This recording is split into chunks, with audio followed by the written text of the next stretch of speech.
تفسیر القرآن۔ آج کا سبق سورۃ الاعراف، آیت نمبر 16 اور 17۔ اعوذ باللہ من الشیطان الرجیم، بسم اللہ الرحمن الرحیم۔ قال فبما اغویتنی لأقعدن لهم صراطک المستقیم ثم لآتینہم من بین ایدیہم ومن خلفہم وعن ایمانہم وعن شمائلہم ولا تجد اکثرہم شاکرین۔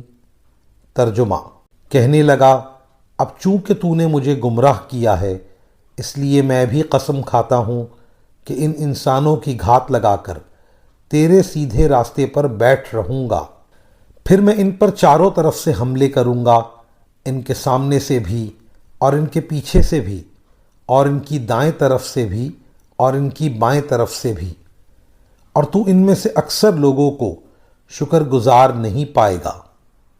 شیطان نے اپنی بدعملی کی ذمہ داری خود قبول کرنے کے بجائے معاذ اللہ تعالیٰ کی تقدیر پر ڈالنے کی کوشش کی، حالانکہ تقدیر کی وجہ سے کسی کا اختیار سلب نہیں ہوتا۔